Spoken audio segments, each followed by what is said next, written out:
এখন দেশে বাংলা পড়া মাওলানার সংখ্যা অনেক, কোরআন হাদিস পড়া মাওলানা এদের ধাকের কাছে টিকে না, এত হম্বিতম্বি।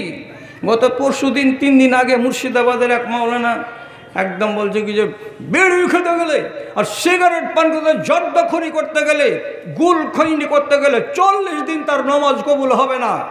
আপনি কি জর্দা খান? না না, ভুল করেন। না না, করেন কি না? আমি 1 মিনিট সারা রাত থামবো। বলেন। আল্লাহ রাসূলের হাদিস যখন নিষ্পাত করবেন, জি, পরিবর্তন না, পরিবর্তন করছি না তো। আমি বললাম নেশাদার দ্রব্য। অনেক মানুষ বুঝবে না নেশাদার দ্রব্য কি, আমাকে তো ভেঙে বলতে হবে না? আপনাকে ভেঙে বলার দরকার নেই। না, আমাকে ভেঙে বলতে হবে তো, না আপনি কি করে বুঝবেন? না না, অবশ্যই বলতে হবে। না না, আমি বলি অবশ্যই বলতে আমি বাধ্য। তো যদি বলি যে নেশাদার দ্রব্য পান করা যাবে না, তো নেশাদার দ্রব্য কি বলেন একটু তো? পান, বিড়ি, জর্দা, গোল, সিগারেট, তামাক, হেরোইন, আপনি যা আছে সবই তো নেশাদার দ্রব্য। আমি বেশি বুঝবো কেন? আপনি বেশি বুঝছেন তো। আপনাকে কে, না না, আপনাকে এখানে বসিয়েছে কি? আল্লাহ রাসূল। আমি আল্লাহ রাসূল সাল্লাল্লাহু আলাইহি ওয়াসাল্লামের কথাই বলছি হুবহু, কিন্তু আমাকে ভেঙে বলতে হবে না। শব্দ বলবেন না না, নেশার কথা বলেন। না নেশা। আপনি কি জর্দা খান? আমি কেন জর্দা খাবো? আপনার এত বাচ্চা কেন? আমি তো বুঝতে পারলাম না। যেটা শব্দ আরে আশ্চর্য কথা। আমি আল্লাহ রাসূল সাল্লাল্লাহু আলাইহি ওয়াসাল্লাম বলে কুল্লু মুসকিরিন খামরিন, প্রত্যেকটা নেশাদার বস্তু কি? মদ, তাই তো?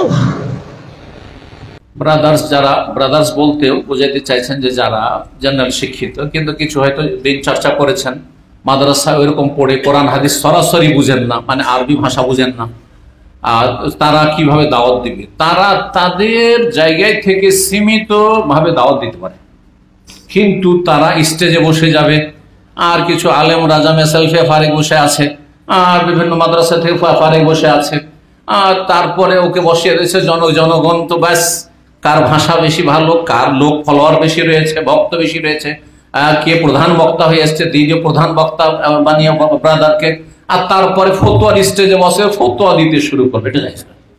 সুতরাং যারা জেনারেল লাইনে শিক্ষিত হয়ে বক্তব্য করতে পারছেন তাদেরকে পরামর্শ দেব যে আপনারা যতটুকু শিখেছেন ততটুকুতে সীমিত থাকেন, আর এর বেশি হুকুম আকাম, মাসলা মাসাইল, সূক্ষ্ম বিষয়, এইসব বিষয়ে মোটেই যাবেন না। এবং আলেমদের সামনে বেয়াদবি করে আপনি মুফতির স্টেজে বসে গেছেন, আপনি জনগণ মূর্খরা আপনাকে বড় মনে করে বসিয়ে দিয়েছে, ওটা তো বুঝে না, সেই জন্য আপনাকে বসিয়ে দিয়েছে। আপনি বললেন আমি অযোগ্য, ফতোয়া দিবেন অমুক অমুক আলেম, আমি ফতোয়া দেবো না, এ কথা বলবেন, আর আপনাকে লোকেরা বসেছেন, আপনি বসে যাবেন, এটা মোটেই জায়েজ না। ব্রাদারদের আশ্চর্য শুনে যে কোথা থেকে কি যে তর্জমা করছে, আউযুবিল্লাহ, উল্টো পাল্টা তর্জমা তাফসীর করে ফেলছে। আল্লাহ হেদায়েত দান করুন। মহা বেवकूफ কোথাকার, कहाँ का ईटा कहाँ का रोड़ा, मनभटिया जोड़ा जोड़ा मारलाम हाঁটুতে ফাটিয়ে দিলাম মাথা। বোকার মতো কথা যে হাদিস জানে না সেগুলো নিয়ে আলোচনা করতে যাওয়া। শিখে রাখেন এগুলো হারাম, কিন্তু আপনার ইবাদত কবুল হবে না 40 দিনের কিসে? এমন নেশা পান করাতে যেই নেশাতে আপনার ভারসাম্য হারিয়ে যাবে। যেই নেশা পান করতে গেলে আপনার মগজ টলমলিয়ে যাবে, যে নেশা পান করলে মগজের ভারসাম্য ঠিক থাকবে না। মাকে যা কবে যা মা হয় ভাত দাও, বাড়িওয়ালিকে যা কবে খালাকে ভাত দেবে খালা, তো মগজ ঠিক আছে কি? ঠিক নেই। নিজের বাপকে যা যদি সালাম দেয় আসসালামু আলাইকুম, তাহলে ভালো আছে। এটা কে করে? যার মগজ টলে যায় সে এটা কাজ করে। মগজ কি সে টলে? বিড়িতে টলে কি? না। 64 দিয়ে পান খেলে টলবে কি? না। গুল করলে টলবে কি? না। সিগারেট খেলে টলবে কি? না। এগুলো হারাম, এগুলো হারাম। কিন্তু যেটা আসল হারাম সেটা হলো মদ গিলাসে ঢেলে পান করা। আর এটাতে নবীজি লিখে আসল কথা বলছেন নাকি, মান শারিবাল খামরা ওয়া সাকেরা, যে ব্যক্তি মদ পান করলো আর তাতে সে নেশাগ্রস্ত হয়ে গেল, তো ওই ব্যক্তিটার 40 দিনের নামাজ কবুল হবে না। 40 দিনের নামাজ কবুল হবে না। এখন দেশে বাংলা পড়া মাওলানার সংখ্যা অনেক, কোরআন হাদিস পড়া মাওলানা এদের ধাকের কাছে টিকে না, এত হম্বিতম্বি। গত পরশু দিন 3 দিন আগে মুর্শিদাবাদের এক মাওলানা একদম বলছে কি যে বিড়ি খেতে গেলে আর সিগারেট পান করতে জর্দাখড়ি করতে গেলে গুল খৈনি করতে গেলে 40 দিন তার নামাজ কবুল হবে না। মহা বেवकूफ কোথাকার, কাহা কা ইট্টা কাহা কা রোড়া, মনভটিয়া জোড়া জোড়া, মারলাম হাঁটুতে ফাটিয়ে দিলাম মাথা। বোকার মতো কথা, যে হাদিস জানে না সেগুলো নিয়ে আলোচনা করতে যাওয়া। শিখে রাখেন এগুলো হারাম, কিন্তু আপনার ইবাদত কবুল হবে না 40 দিনের পিছে এমন নেশা পান করাতে, যেই নেশাতে আপনার ভারসাম্য হারিয়ে যাবে। এবার আপনি বলেন, আল্লাহ 79 বার ডাকলেন, দেশ থেকে মদ উঠেছে? উঠেনি? তাহলে কি বারে দিন উঠবে? ফজরের টাইমে নমাজে আজান পড়ছে, কোটি টাকা দামের মসজিদ, কতটি লোক মসজিদে হয়? এই গ্রামের মুসল্লিরা আপনারা বলুন, 50টা হয় ফজরের জামাতে? বেশি হয় আলহামদুলিল্লাহ, 100টা হয়। জোয়ানগুলা থাকে 2-10টা। কোনটি থাকে বেশি? যারা ওয়েটিং লিস্টে আছে কবরে যাওয়ার। খালি কনফার্ম হতে দেরি আছে, 3-4 দিনের ভেতরে কনফার্ম হয়ে যাবে, ফাটাফাট চলে যাবে একবারে কবরের দিকে। এই ওয়েটিং লিস্টের লোকটি মসজিদে আছে কেন? যে দুনিয়াদারি ওরকে শেষ, এখন আখেরাতের গোড়াতে আছে। আর যারা বলবে যে এই তো এখন বডিতে এখন কি আছে, বল আছে, এই স্টিল বডি, এখন গুজরাট যাব আর দিল্লি বোম্বাই যাব আর টাকা কামাবো, এখন ফের নামাজ কিসের? ওকে দেখবেন ঘরের ভেতরে শুয়ে আছে। একে আল্লাহ পাকের নবী হাদিসের ভাষাতে বলেছেন জিফাতুন বিল্লাইল ওয়া হিমারুন বিন নাহার। যারা এশারের নামাজ পড়েনি, পা হাত ধোয়নি, বিনা পা হাত ধোয়াতে বিনা নামাজ পড়াতে শুয়ে গেছে, আর ফজরের বেলাও জাগতে পারলো না, সকাল 7টাতে জাগলো। একে নবীজি বলছেন এগুলো হলো মরা কুকুর। আপনি আমার ঘাটা খেলবেন নাকি?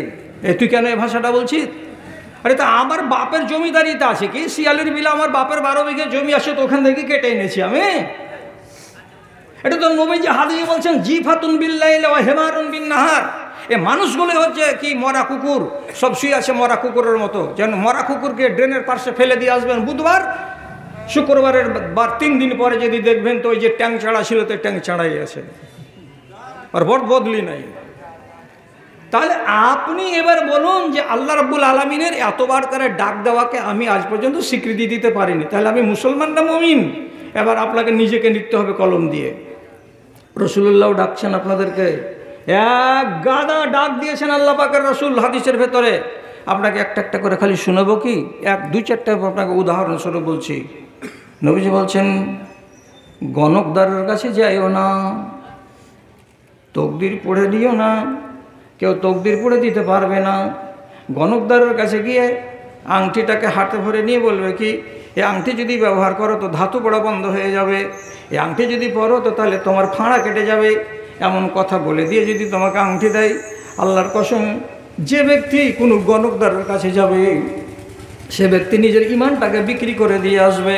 আর গণকদারের দেওয়া আংটি যদি হাতে পড়ো, ফাকাদ আশরাকা, মানুষটা শিরিক করেছে, আর শিরিকের উপরে খাড়ো আছে, শিরিক করেই চলেছে। কাজে এমন কাজ কেউ করো না।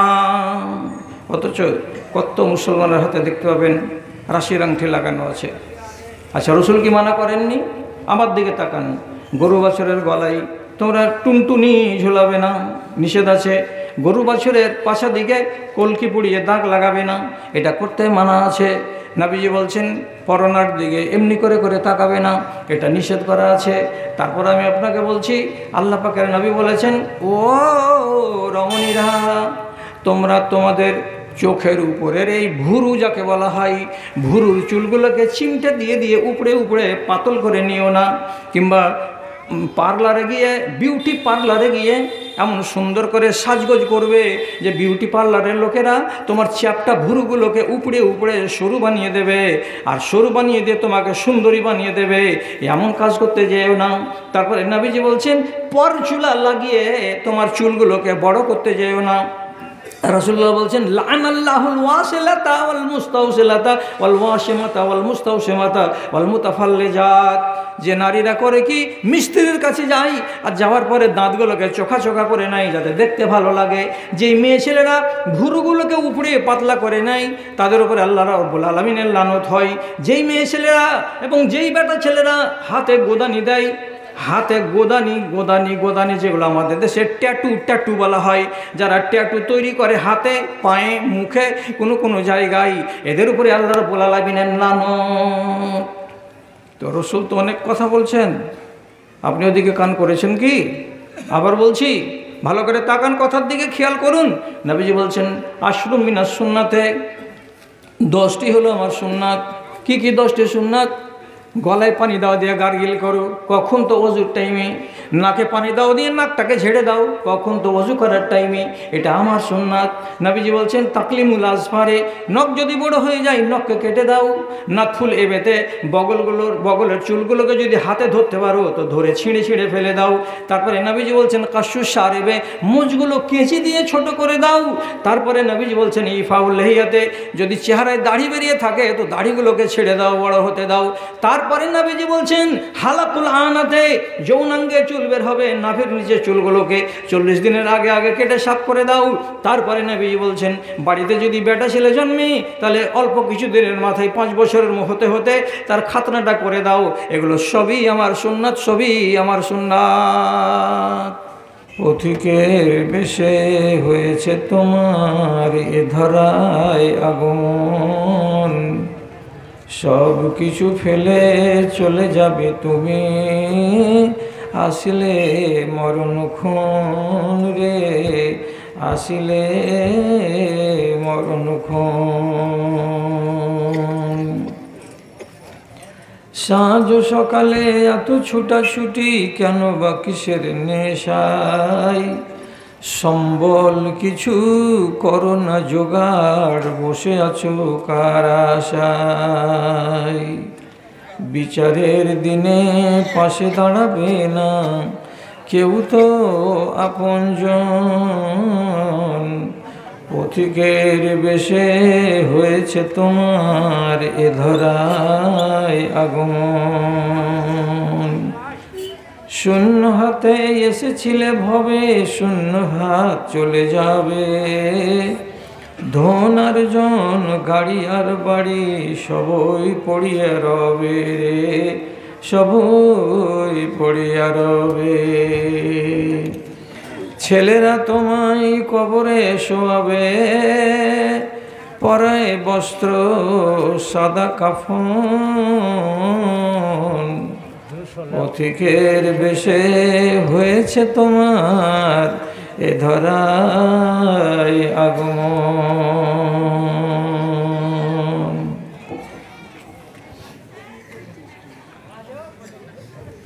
মাননীয় সভাপতি সাহেব, সমবেত এই গ্রাম তথা পার্শ্ববর্তী অন্যান্য গ্রাম থেকে মসজিদের একরাশ ভালোবাসাকে বুকে নিয়ে ও ঈমানি জজবাকে সাথে নিয়ে উপস্থিত বিভিন্ন শ্রেণীর ছোট বড়, ধনী গরিব, শিক্ষিত অশিক্ষিত আমার প্রাণের ভাই এবং বন্ধুগণ, এবং পুরুষ মজলিস থেকে আলাদা স্ক্রিনের সামনে বসে থাকা আমার আদরের মাতা ও ভগ্নীগণ, আল্লাহর শুকরিয়া আদায় করছি যে বেশ কয়েক বছরের ব্যবধানকে ঘুচিয়ে পুনর্বার আপনাদের মুখোমুখি হয়ে কিছু কথা বলার আর কিছু কথা শোনার আল্লাহ তাআলা সুযোগ করে দিয়েছেন আজ। তবে আমাদের দেশের যেটা এখন বর্তমান পরিস্থিতি, তাতে রাত 9টা পর্যন্ত জালসাগাহে মানুষ আসে না এবং রাত 12টা বেজে গেলে মানুষ জালসাগাহে থাকে না। এই কথাটা যখন ভাবছি তখন ভেতরটা আমার 3 বার করে কুল হু আল্লাহ পড়ছে যে 12টা বাজতে তো আর আধা ঘন্টা দেরি আছে, তাহলে কি এই লোক কটা সবটি আর আধ ঘন্টা পরে আমাকে একাই ফেলে দিয়ে এখান থেকে সব চলে যাবে? তো ভাবনার সাথে সাথে একটা আর্জি যে এইরকম রাতগুলো তো রোজ পাওয়া যাবে না, তো আপনাদের কাছে আমি একটু চেয়ে নিচ্ছি বলতে যতটি আমার সামনে আপনারা ভাই বেরাদার বসে আছেন, আপনাদের কাছে আমার বিনীত অনুরোধ যে আইন মোতাবেক পাওয়া যাচ্ছে আধা ঘন্টা, আর রিকোয়েস্টের উপরে পাওয়া যাচ্ছে বা চাইছি আধা ঘন্টা, তাহলে 1টা ঘন্টা হলো কমপক্ষে। তা আমরা তাহলে সবাই একটা নিয়াত করি যে 12:30 যখন বাজবে তখন আমরা এখান থেকে হাঁটা দিয়ে দিব, এতে মৌলবি যদি মধুর প্যাকেট আসমান থেকে নামিয়েও দেয় তাও নেব না। তাহলে 1 ঘন্টা কথা বলতে আমি পাবো। আশা ভরসা রেখে শুরু করলাম। কথাটা হলো যে যেগুলো আমাদের জাত ভাই, যাদেরকে আমরা মুসলমান বলে চিনি, এই মুসলমান কথাটা সহজ, কিন্তু এগুলোর শ্রেণী বিন্যাস করা এটা মুশকিল কাজ। মুসলমান হয়ে যদি আপনি বাঁচেন আর মুসলমান হয়ে যদি মরেন তাহলে তকদির খারাপ আছে, এটা পরিষ্কার বলছি। তকদির খারাপ আছে। আপনাকে মুমিন হয়ে বাঁচতে হবে আর মুমিন হয়ে মরতে হবে, তাহলে তকদিরে আলো ফুটবে। এখন এই মজলিসে আমরা কতজন লোক মুসলমান আছি আর কতজন লোক আমরা মুমিন আছি, এই জিনিসটাকে একবার দেখব। দেখতে গিয়ে আপনি যদি গুরুত্ব না বুঝেন যে মুসলমান কাকে বলে আর মুমিন কাকে বলে, তাহলে বুঝবেনটা কি দিয়ে? এই জিনিসটা প্রথমে আপনাকে শিখাবার জন্য বলছি। যে মানুষটা মুখে বলবে এই 5টা কথা বা করে দেখাবে, সেই মানুষটাকে বলা যাবে মুসলমান। 5টা, লা ইলাহা ইল্লাল্লাহ, নমাজ আদায় করা, জাকাত আদায় করা, হজ ফরজ আছে সেটাকে করে দেওয়া, আর রমজান মাসের রোজা রাখা, এটির নাম হলো ইসলাম। ইসলামকে জীবনে কোনোদিন লুকাতে পারবেন না, কোনোদিন লুকাতে পারবে না কেউ। আপনি হজ করতে যাবেন, লুকিয়ে হজ করা যাবে? যাবে না। আপনি নামাজ পড়বেন, লুকিয়ে নামাজ পড়া যাবে? যাবে না। আপনি রমজান মাসে না খেয়ে সারাদিন রোজাই থাকবেন, লুকিয়ে এইভাবে রোজা করা যাবে? যাবে না। কাজে মাথায় কি চড়ালাম? ইসলাম এই 5টা জিনিসের নাম। 5টা জিনিসকে জীবনে লুকানো যাবে না। আর ঈমান কার নাম? এবার গুনেন। ঈমান কাকে বলে? আল্লাহর উপরে বিশ্বাস রাখা। যত নবী এসেছেন দুনিয়াতে তাদের উপরে বিশ্বাস রাখা, আল্লাহর সমগ্র ফেরেশতাদের উপরে বিশ্বাস রাখা, যতগুলো আল্লাহ তাআলা আসমান থেকে কিতাব নাযিল করেছেন সবকে বিশ্বাস করা, এবং আমার তকদিরে ভালো আছে মন্দ আছে কিছু একটা আছে এটাকে বিশ্বাস করা, এবং মরার পরে আমাকে হিসাবের জন্য আল্লাহর সামনে দাঁড়াতে হবে এটাকে বিশ্বাস করা। এই 6টা জিনিসের নাম ঈমান। 6টা জিনিসের নাম ঈমান। এবার তফাৎ কি? পৃথিবীর কোনো মানুষের সামনে আপনি নিজের ঈমান দেখাতে পারবেন না। তফাৎ বুঝা গেল? ইসলামকে লুকানো যাবে না, ঈমানকে দেখানো যাবে না। কোনো মানুষকে আপনি দেখাতে পারবেন না যে দেখো আমার ঈমান। দুটোতে আসমান জমিন তফাৎ। এবার ছোট করে শুধু বলছি আল্লাহকে বিশ্বাস করা। আপনারা সবটি লোক বলবেন কে আছে যে আমরা আল্লাহকে বিশ্বাস করি না? আমরা সবাই বিশ্বাস করি আল্লাহকে। এই বিশ্বাস করা কথাটা খালি বাংলাতে বলে দিবেন আর বিশ্বাস হয়ে যাবে, তা হবে না। কিভাবে বিশ্বাস করতে হবে আপনাকে?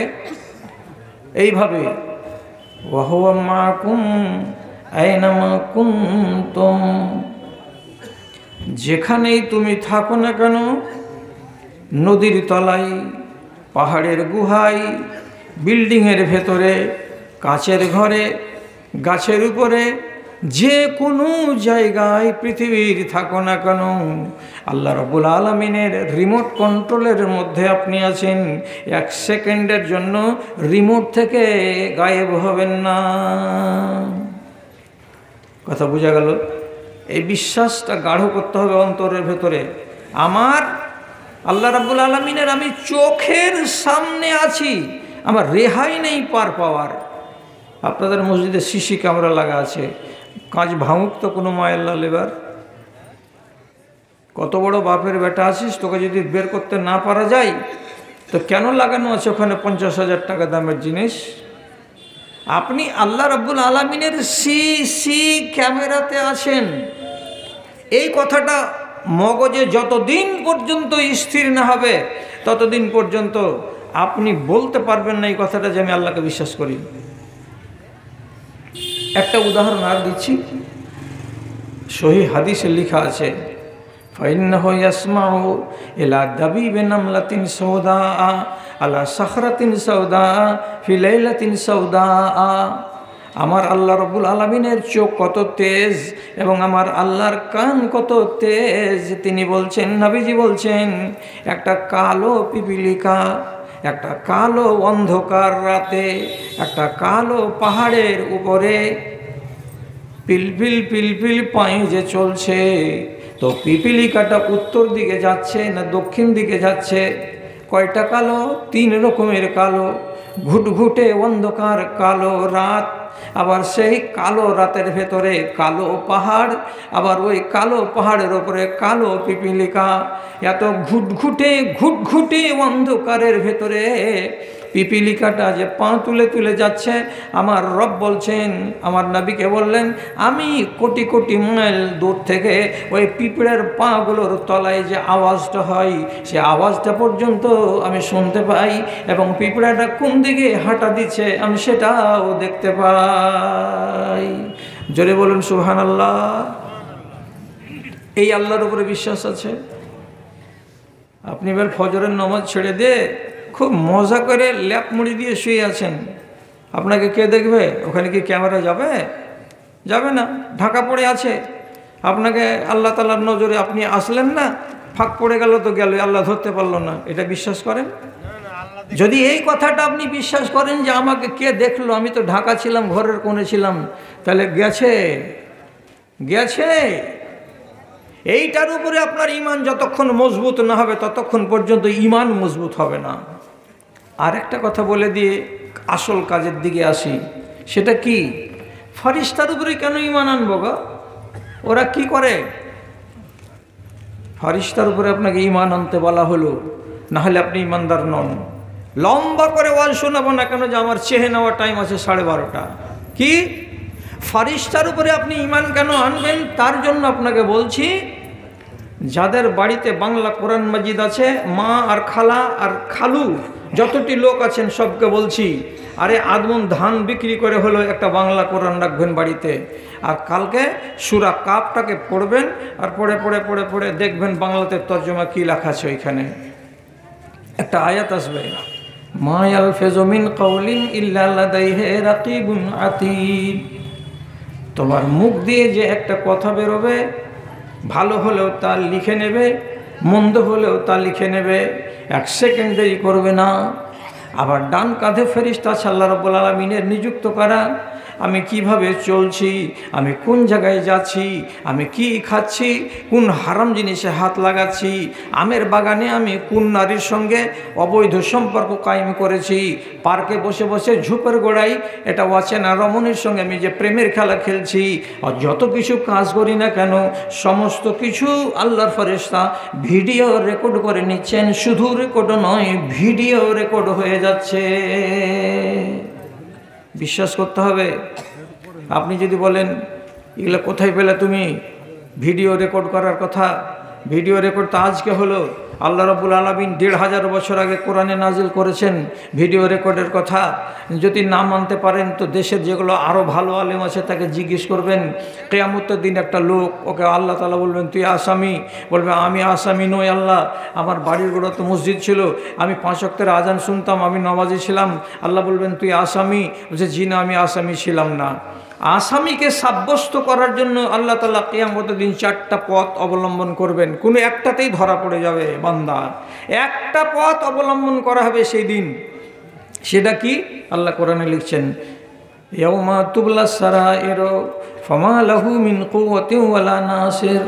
আল্লাহ তাআলা বলবেন ফেরেশতাকে, এ আমার ফেরেশতারা, এই ছেলেটা নিজেকে আসামি বলে স্বীকার করে না, এই ছেলেটার ভিডিও যেগুলো রেকর্ড করেছো চিপসটাকে বার করো, আর বার করার পরে আমার চোখের সামনে ক্যাসেটটাকে চালিয়ে দাও। স্বয়ং আল্লাহ তাআলা বলছেন কিয়ামতের দিন তোমার ভেদের কথাগুলোকে আল্লাহ তাআলা হাজার মানুষের সামনে ক্যামেরাতে চালিয়ে দেবেন, স্ক্রিনে চলতে লাগবে। কতদিনের আয়ুগুলো, যখন বয়সটা ছিল 25 বছর, যখন বয়সটা ছিল 30 বছর, যখন যৌবন আমার গায়ের ভেতরে তেজ হয়েছিল, সেই বয়সে যখন আমি কোনো কুলাঙ্গারি করেছি, যখন আমার দ্বারাই কোনো অপরাধ হয়েছে, আল্লাহ তাআলা ওই ক্যাসেটটা চালিয়ে দেবেন। যখন ধীরে ধীরে ধীরে ধীরে ক্যাসেটটা চলতে শুরু হবে, আর একটা অচেনা নারী তোমার কাছে এসে বসবে, তার বাহুতে তুমি হাত লাগাবে, তারপরে চুমাচাটা করবে, তারপরে শারীরিক সম্পর্ক কায়েম করবে, এগুলো সবই হারাম কাজ। যখন একটা একটা করে সিডিতে ভিডিওতে চলতে লাগবে, তখন আওয়াজ করে করে বলবে, মালিক বন্ধ করে দাও, মালিক বন্ধ করে দাও। বেইজ্জত হয়ে গেলাম, অপদস্থ হয়ে গেলাম। আল্লাহ তাআলা বলছেন ফামা লাইসা মিন লাহু মিন দাফে, তোর বাবারও হিম্মত নেই সিডিকে বন্ধ করে দেওয়ার, তোর 14 গোষ্ঠীর ক্ষমতা নাই এই সিডিকে বন্ধ করে দেওয়ার। আমি আল্লাহ যতক্ষণ চালাবো ততক্ষণ আমি চালাবো। ফেরেশতার উপরে বিশ্বাস রাখতে হবে আমার ডান আর বাম কাঁধে। ফেরেশতা আমার যত কথাবার্তা কাজ সবকে রেকর্ড করছে। এই কথার বিশ্বাস যদি থাকে তাহলে আপনাকে বলা হলো ইমানদার। ইমানদারে আর বেঈমানে তফাৎ কি? আর ইমানদারে আর মুসলমানের তফাৎটা কি? এবার শুনেন ঠিক করে কথা। কাকে বলে মুমিন আর কাকে বলে মুসলমান? মুসলমান একটা লোক লা ইলাহা পড়েছে, নামাজও পড়ে, রোজাও করে, হজও করে, যাকাত দেয়, ঠিক আছে। তারপরে ওর সামনে যদি অন্যায় চলে আসে, যেমন মোবাইল কেউ রেখে দিয়ে চলে গেছে, ভুলে গেছে, মোবাইলটা কুড়িয়ে নিল, পট করে সুইচ অফ করে দিল। জালসা শুনতে এসে কি জালসা শুনলেন যে একটা লোক মোবাইল ফেলে দিয়ে চলে গেছে, ভুলে গেছে, তো মোবাইলটা সুইচ খুলে রাখলে না, সুইচটাকে বন্ধ করে দিলে। কেন? যাতে হালাল হয়ে যায়। মোবাইলটা হালাল হয়ে যাবে, মোবাইল সুইচ অফ করে দিবে, বাড়ি গিয়ে ইয়েটা খুলে ফেলে দিবে, নতুন সিম লাগিয়ে দেবে, হালাল। তাহলে এই হলো নমাজ পড়া চোর। আপনি নমাজও পড়েন, রোজা করেন, ঠিক আছে, জুমার দিন জুমা পড়তে এসেছেন, সবারই আগে বেরিয়ে গেলেন, আপনার স্যান্ডেলে 5টা আঙুলের দাগ 1 ইঞ্চি করে ডোবা হয়ে বসে আছে। ও স্যান্ডেল থাকলো একটা কটকটা তাজা স্যান্ডেল, পয়দা বাড়ি চলে এলেন। বাড়ি এলে গেছেন, স্যান্ডেল কখন লিলাজি? তাই ঝিতু জোহর তেলিয়া জুমা পড়তে গেছেন রে। এটা হলো চোট্টা ইমানদার। নমাজও পড়ে দেবে, সাথে সাথে যদি সুযোগ পেয়ে যায় তো শয়তানিও করে দেবে। এই যার সাথে ভালো থাকবে আর তাল পেয়ে গেলে মন্দ করে যাবে, এই লোকটার নাম হলো মুসলমান। এটা হলো মুসলমান। আর মুমিন কাকে বলে? তো মুমিনের পরিচয় শুনুন এবার। আল মুমিনুনা হাইয়ুনা লাইয়ুনা কাল ইবলিল আনিফে। মুমিন কাকে বলা হয়? একটা 4 কুইন্টাল ওজনের উটকে তার মালিক তাকে ধরে জোর করে তার নাকটাকে ছেঁদা করে, আর করার পর একটা লোহার বালা লাগিয়ে দেয়, কড়া লাগিয়ে দেয়। সেই কড়াটাতে একটা সুতো বেঁধে দিয়ে একটা নাবালক বাচ্চাকে যদি ধরিয়ে দেয়, তো নাবালক ছেলেটা তার ওজন হবে 40 কেজি, আর ওই ছেলেটা টানবে কাকে? তো 4 কুইন্টাল ওজনের একটা উটকে। তো উটটা নাবালক বলে মাথা ঝাড়া দেয় না, আর নাবালক মালিক যেদিকে টেনে টেনে নিয়ে যায় সেদিকে সেদিকে কাই মনে হেঁটে হেঁটে যায়। ওই জাস্তানা খা আনা খা। ওর মালিক যদি গরম বালুর উপরে ইশারা করে বলে বস বস, বসে যা বসে যা, ওইখানে উটটা কোনো দিন হুজ্জতি করে না, এরে মালিক তুই আমাকে গরম বালুর উপরে কেন শুয়াবি? প্রতিবাদ করে না। যেখানে শুয়াবে সেখানেই শুয়ে যাবে, বসে যাবে। আবার যদি বলে উঠ উঠ উঠে যা, তখনই উঠে যাবে। মালিকের কিঞ্চিত পরিমাণে নাফরমানি করে না। যেমন ওই উটটার নাকে লাগাম লাগানো আছে, নাফরমানি করে না, তেমনি হলো একজন মুসলমান, তার শরীরে, তার হাতে, তার পায়ে, তার চোখে আল্লাহ রাব্বুল আলামিনের পক্ষ থেকে লাগাম লাগানো আছে। লাগাম যেদিকে টানবে সেদিকেই যাবে, উল্টো দিকে এসে হাঁটা দেবে না। এটার নাম মুমিন। আপনাকে এইবার বলা যাবে মুমিন কি? যেদিকে আল্লাহ ডাকছে সেদিকে যাবেন, যেদিকে ডাকে না আমি সেদিকে যাব না। এখন সকালবেলায় আজকাল পয়সাওয়ালা লোক তো অনেক দেশে, আগেকার লোক বড় লোকেদের বাড়িতে বেসিন থাকতো, এখন যে কোনো দিল্লি খাটার বাড়িতে বেসিন আছে, বেসিনের সামনে বড় কাঁচ আছে। আবার দেখবেন বর্তমান জমানার যেটা ফুটানি মার্কা মুসলমান, সকাল হয়ে গেল বেসিনের কাছে দাঁড়িয়ে গালে একবার ভর্তি করে শেভিং ক্রিম লাগালো, আর লাগার পরে রেজার আছে, রেজার এমনি করে লাগিয়ে চেয়েছে পুরো চেহারাটাকে এবারে ঝকঝকে চকচকে করে নিল। এবার ওকে কি বলতে হবে? যখন রেজারটা লাগাতে যাচ্ছ তখন নিজের নফসকে একবার জিজ্ঞেস করো, এই এভাবে ব্লেড চালাবার জন্য তোমাকে কি আল্লাহ তাআলা বা তার নবী বলেছেন? যদি বলে না, রেজারটা হটাও, মুখটা ধুয়ে নাও, তাহলে তুমি ওই উটের মতো হলে যে উট মালিকের ফরমাবরদারি করে। আর তুমি যদি বলো চালিয়ে দিলাম, তো তোমার নবীকে বলেছিলেন চালাও, বলেছেন না, নবী বলেছেন চালাবে না, তাহলে নবীকে তুমি বুড়ো আঙুল দেখালে, তাহলে তোমার নাম মুসলমান হবে না মুমিন হবে? নিজের খাতায় নিজে লেখো। আমি কেন লিখবো? এই ওই ডাওয়াতে কে বসে আছে ভদ্রলোকটিকে কত যে উঠে বাড়ি জানা রে, তোকে নিয়ে নাই চোখে ছোড়ারা, হ্যাঁ উঠে দাও না জি, এখানে কেউ উঠিয়ে দাও না যে বাড়ি যা। হ্যাঁ, ওর থেকে 1.5 ইঞ্চি আরও উঁচা, খালি মোবাইল হাতে টিপলে পাদা বার হবে। আর এদিকে দেখো না কত ফুটানির বাচ্চা, ফুটানি সব জালসা শুনো না, বসে বসে ডাইনা ভ্যাকার ভ্যাকার করছে।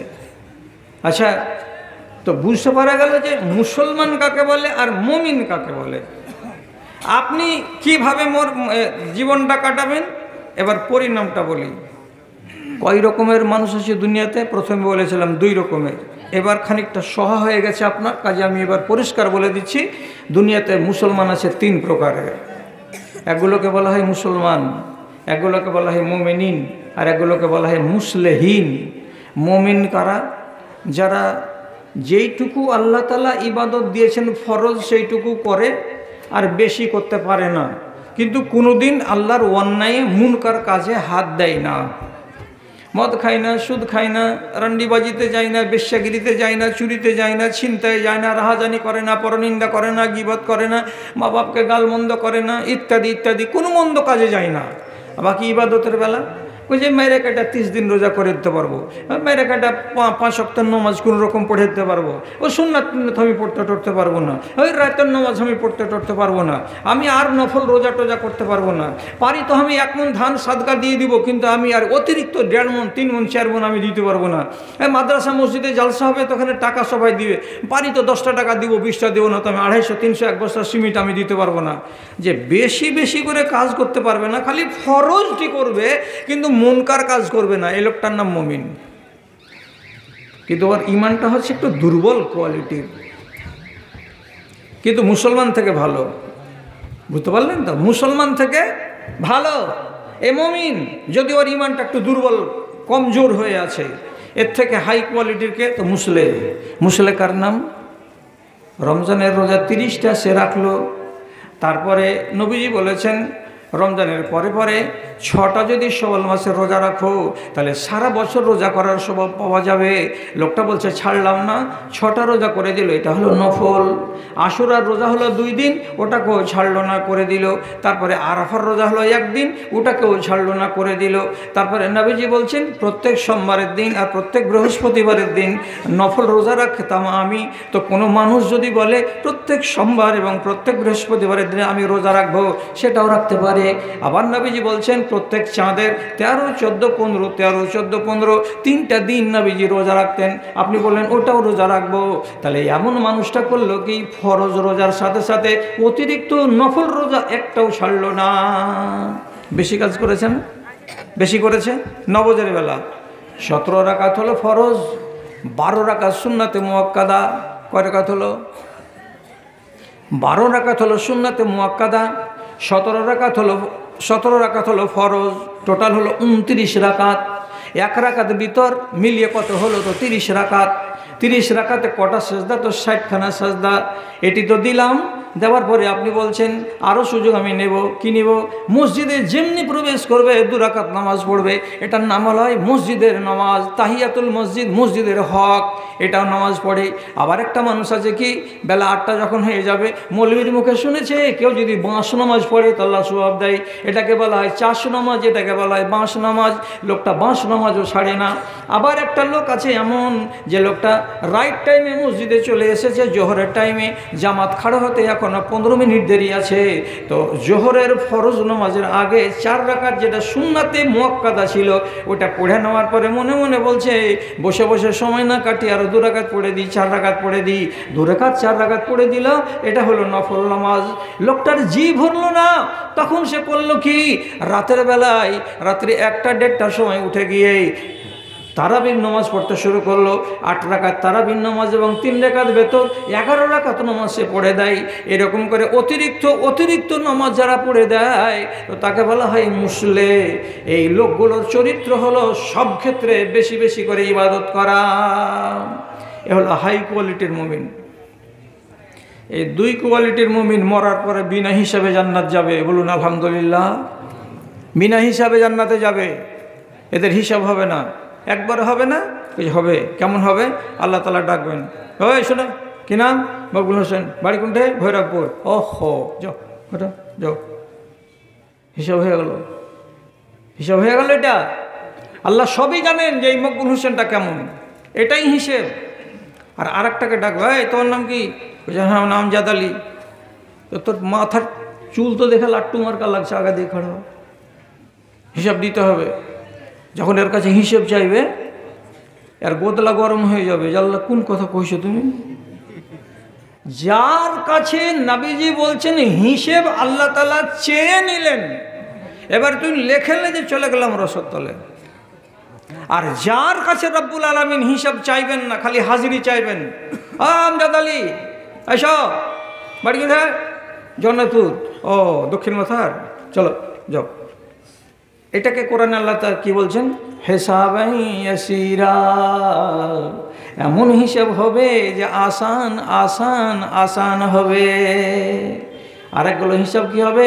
নবীজি বলছেন মান্নুকেশা, যেই মানুষটার হিসাব নিতে গিয়ে আল্লাহ তাআলা তন্ন তন্ন করে ধরবেন। তুই কত বছর বেঁচেছিলি? বলে 62 বছর। যৌবন কাল তোর কত বছর? বলে 40 বছর। নমাজ কত সালে ধরেছিলি? বড় বড় চোখ করে হা করে তাকাবে, মনে পড়ে না আল্লাহজি? ভালো করে বল, হিসাব করে। তখন বলবে আল্লাহ একবার মনে পড়ছে 15 বছর বয়সে আমার বাপের সাথে একদিন জুমা মসজিদে গেছিলাম, আগেকার দিনটি কি করেছিলি হিসাব লাগা। তারপরে আল্লাহ রাব্বুল আলামিন জিজ্ঞেস করবেন তাকে, ধন কতটি কামাই করেছিলি, কোনখান থেকে করেছিলি, হালালে না হারামে বল। তারপরে জিজ্ঞেস করা হবে দোতলা বাড়ি হলো কোথাকার টাকায়, টাকার ভেতরে হালাল আছে না হারাম আছে, পঞ্চায়েতে মারিং করা টাকা আছে না বাপের ধান বিক্রি করা টাকা আছে, হিসাব লাগা। এমনি করে যখন পাই পাই পাই পাই করে হিসাব আল্লাহ তাআলা শুরু করবেন, গাওয়া গাওয়া সে ধ্বংস হয়ে যাবে, পার পাবে না।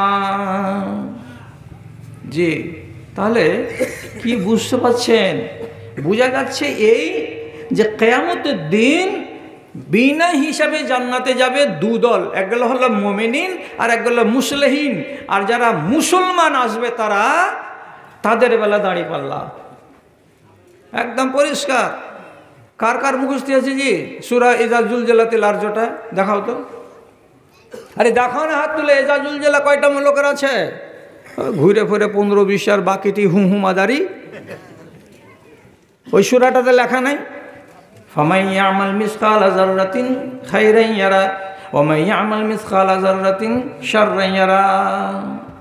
সেই দিন রব্বুল আলামিন দাঁড়ি পাল্লাটাকে খাড়ো করবেন, এদিকে নেকি থাকবে, এদিকে পাপ থাকবে। পাপকে আর নেকিকে মাপতে গিয়ে আল্লাহ না করে আপনার পাপের পাল্লাটা যদি 300 গ্রাম নিচে পড়ে যায়, ঝুঁকে যায়, আর এটা 300 গ্রাম উপর দিকে উঠে যায়, কত গ্রাম? মাত্র 300 গ্রাম। কাউরে যদি 500 গ্রাম, কাউরে 1 কিলোগ্রাম, কাউরে 2 কিলোগ্রাম, যদি এটা পাল্লা উঠে যায় আর ওটা পাল্লা যদি নেমে যায়, আল্লাহ রাব্বুল আলামিন পরিষ্কারভাবে বলবেন ফেরেশতারা একে নিয়ে যাও জাহান্নামের ভেতরে। আল্লাহর কসম খেয়ে বলছি রে দাদারা, মুসলমানদের ভেতরে একগুলো লোক 1 ঘন্টার জন্য জাহান্নামে যাবে। আহারে, মাত্র 1 ঘন্টা। যা যেতে হবে, উপায় নাই, কেন এতটুকু কম পড়ে গেছে। তখনই এই বোকার বেটা করবে কি, দৌড়াবে বাপের কাছে, বাজার একটা নেকি গেলা যদি দিত তো কাজ কানহার হয়ে যেত। কে তো মুজিবর? কোন মুজিবর? দেখে মনে হচ্ছে জীবনে জানেই না যে মুজিবুর কোনো বেটা টেটা ছিল তার। স্পষ্ট বলছে আল্লাহ কোরআনে, ইয়াউমা ইয়াফিরুল মারউ মিন আখিহি ওয়া উম্মিহি ওয়া আবিহি ওয়া সাহিবাতিহি ওয়া বানিহি। মার কাছে যে বলবে, মা কত তুই দরদের মা আমার ছিলি, আর আমি কত দরদের বেটা ছিলাম। যদি একটা নেকি দিস গে মা, তাহলে পরে পাল্লাটা আমার সমান হয়ে যাবে, আর যদি পাল্লাটা একটু উঠে যায় তাহলে আমাকে জাহান্নামে যেতে হবে না। মা বলবে, চিনি না বেটা, তুই আমার বেটা বলে তো আমি জানি না। কেয়ামতে কোনো রিশতা থাকবে না। কি বুঝলেন? কেয়ামতের দিন কোনো রিশতা থাকবে না। একটি মাত্র রিশতা থাকবে নাবিজির রিশতা, ওর বেটা, ওর বেটি। নবীজি তো বেটা যেগুলো নাবালক মরে গেছে, বেটা, বেটি, জামাই, আর আলী রাদিয়াল্লাহু তাআলা আনহু আর তার বংশধারা যেগুলো হাসান আর হোসেন অন্যান্য আছে, এদের এটা নসলটা থাকবে আর এদের বংশ পরিচয়টা থাকবে। বাকি পৃথিবীতে কোনো বংশ থাকবে না। এই মুন্না বংশ, এই পাঝরা বংশ, এই মোড়ল বংশ, এই কুড়া বংশ, এই টেढ़া বংশ, কোনো বংশ থাকবে না কিয়ামতের দিন। সব শেষ। 1 ঘন্টার যদি জাহান্নামে যেতে হয়, আপনি বলেন যে দুঃখটা রাখবেন কোথায়? মাত্র 1 ঘন্টার জন্য। কিসের জন্য হলো? এতটুকু নেকি কমে গেল তাই।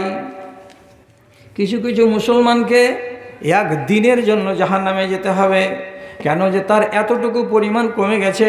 কিছু কিছু মুসলমানকে 1 সপ্তাহের জন্য জাহান্নামে যেতে হবে, কিছু কিছু মুসলমানকে 15 দিন, কিছু কিছু মুসলমানকে 1 মাসের জন্য জাহান্নামে যেতে হবে।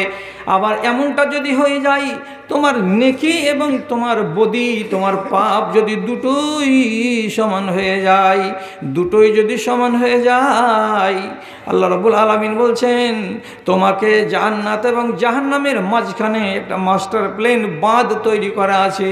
ওই বাঁধের উপরে তোমাকে খাড়া করে দেওয়া হবে। যতক্ষণ পর্যন্ত তোমার পাপ কিছুটা ধুয়ে মুছে সাফ না হবে, ততক্ষণ পর্যন্ত জান্নাতের মুখ দেখতে দেওয়া যাবে না। আর আরাফের ভেতরে যে দাঁড়িয়ে থাকবে, কতদিন দাঁড়িয়ে থাকবে? যতক্ষণ পর্যন্ত গুনাহগুলো ধুয়ে ধুয়ে কিছুটা হালকা না হবে, ততক্ষণ ওখানে দাঁড়িয়ে থাকতে কি ভালো লাগবে? আল্লাহ রাব্বুল আলামিন বলছেন তোমার যে দিকটা জাহান্নামের দিকে থাকবে সেই দিকটা জাহান্নামের ঠেলা ভোগ করবে, আর যে দিকটা তোমার জান্নাতের দিকে থাকবে সেই দিকটা আরাম পাবে। একই টাইমে ঠেলা, একই টাইমে আরাম। এটা কেমন হলো আরাম? এটা তো আরাম নয়, এটা হলো ব্যারাম। এইভাবেই তোমাকে থাকতে হবে ওই জায়গায়। শোধ হবে 8 দিনে, তারপরে যাও জান্নাতে। দাড়ি পাল্লা কার? এই সমস্ত মুসলমানদের, যারা নেকিও করে আর যারা পাপও করে, দুটোই চালিয়ে যাচ্ছে। তো মুসলমান, আপনারা মনে মনে বলবেন যে ভৈরবপুরের লোক তো এত বড় মসজিদ করেছে, এখন কি এরা মুসলমান? এরা সব মুমিনিন। তো আলহামদুলিল্লাহ আমি মুমিনিন বলবো। এবার আমি আপনাকে একটা কথা বলছি, সে কথাটার দিকে আপনি তাকান। আল্লাহ তাআলা সূরা নূরের ভেতরে বলছেন, ইন্নামা কানা কাওলাল মুমিনিনা ইযা দুউ ইলাল্লাহি ওয়া রাসূলিহি লিয়াহকুমা বাইনাহুম আন ইয়াকুলু সামি'না ওয়া আতা'না।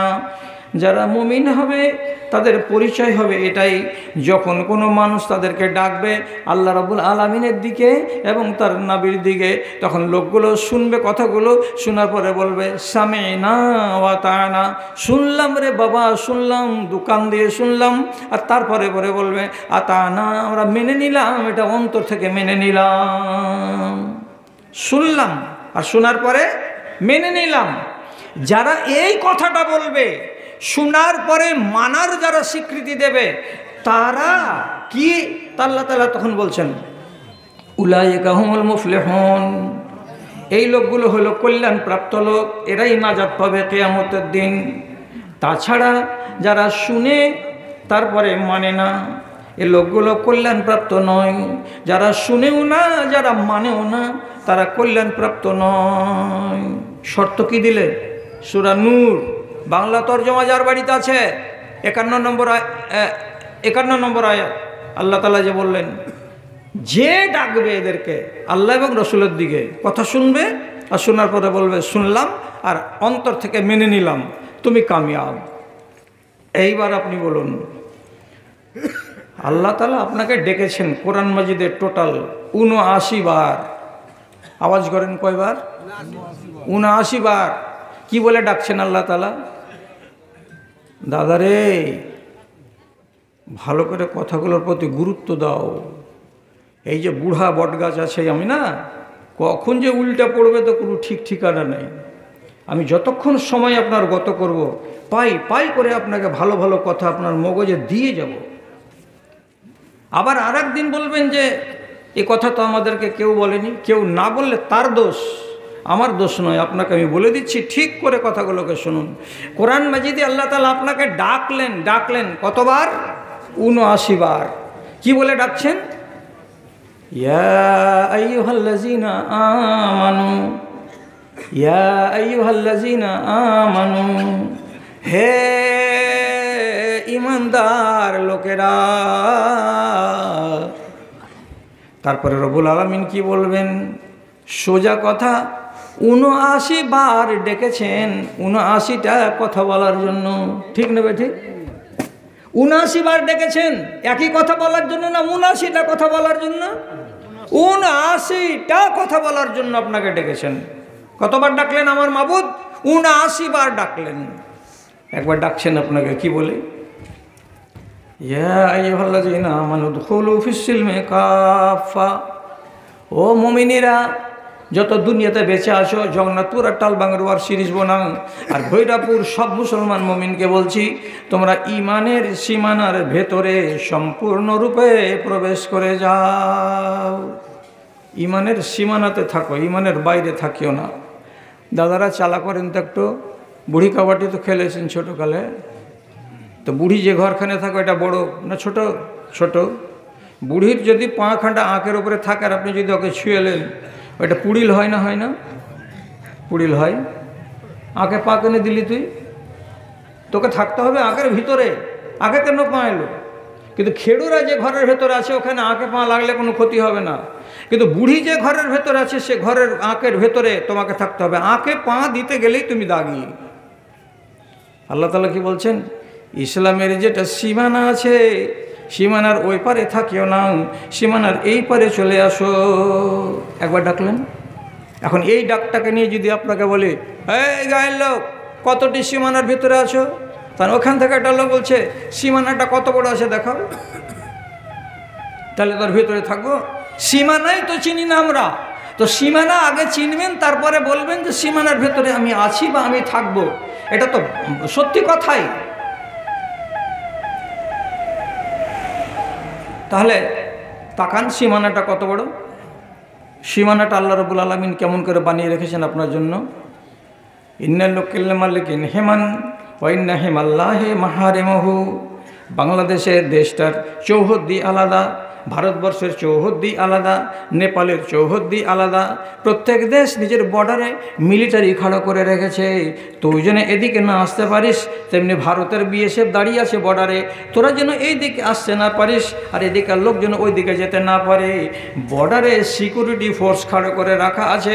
প্রত্যেক দেশ নিজের বর্ডারটাকে জোগায়। আল্লাহ, তোমার দ্বীনের সীমানাটা, ইসলামের সীমানাটা কত বড়। তো নবীজি বলছেন, আল্লাহর দ্বীনের সীমানাটা কত বড়, তো তোমরা মগজে কথাটাকে সাজাও। কিভাবে সাজা বললাম? তো বলছে আল্লাহর দ্বীনকে চারিদিকে মিলিটারি দিয়ে ঘেরা আছে, চারিদিকে মিলিটারি দিয়ে ঘেরা আছে। মিলিটারি গেলা কি? তো নবীজি বলছেন আল্লাহর হারাম। আল্লাহর হারাম। হারাম মানে কি? এখানে আছে কি চুরি, ওখানে আছে কি ডাকাতি, ওখানে আছে কি রাহাজানি, ওখানে আছে কি ব্যভিচার, এখানে আছে কি সুদ, এখানে আছে কি মদ, এখানে আছে কি জাদু, এখানে আছে কি শিরিক, এখানে আছে কি গীবত, এখানে আছে কি পরনিন্দা। এরকম করে যতগুলো হারাম হারাম ইসলামের ভেতরে যতগুলো হারাম আছে, সমস্ত হারামকে গোল করে খাড়া করে দেন। আর এর মাঝখানে আপনি দাঁড়িয়ে থাকবেন। আপনার জীবনে কোনো দিন যেন কোনো একটা হারামের সঙ্গে মুলাকাত না হয়, জীবনে কোনো দিন একটা হারাম যেন আপনার কাছে আসতে না পারে, আর আপনি যেন তার কাছে না যান। ওটা হলো বর্ডারের ফোর্স, ওরা হলো বিএসএফ, ওখানে গেলে গুলি মেরে দেবে, জীবনটা নষ্ট হয়ে যাবে। ঠিক তেমনি আল্লাহর মিলিটারিগুলো দাঁড়িয়ে আছে চারিদিকে। আপনি যদি ব্যভিচারের কাছে চলে যান আর ব্যভিচার যদি হয়ে যায়, তাহলে আপনি মার্ডার হয়ে গেলেন। তার মানে কি হলো, আপনি ব্যভিচার করার কারণে আপনার ঈমানটা অন্তর থেকে বেরিয়ে গেল, আপনার নামটা কিন্তু বদনসিবের খাতায় চলে গেল। আপনি যদি মদের সঙ্গে মোলাকাত করে নিন, তাহলে এটা হলো বিএসএফ, এর সঙ্গে আপনার মোকাবিলা হয়ে গেল। বিএসএফ যেমন গুলি মারতে গেলে জীবন মেরে দেয়, জীবন চলে যায়, তেমনি আল্লাহর এই হারাম মিলিটারির সঙ্গে যদি মোলাকাত হয় তো ঈমান চলে যায়। সীমানা কত বড় আছে বের ভাবেন, এর ভেতরে আপনি থাকবেন। আল্লাহ আরেক জায়গাতে বলছেন, কোরআন মাজিদে ৭৯ বার ডেকেছেন, ৭৯ বার, লা তাকরাবুজ জিনা, ও ঈমানদারেরা ব্যভিচারের নিকটে যেও না। আবার আল্লাহ আরেক জায়গাতে বলছেন, ও ঈমানদারেরা সুদের কারবার ছেড়ে দাও।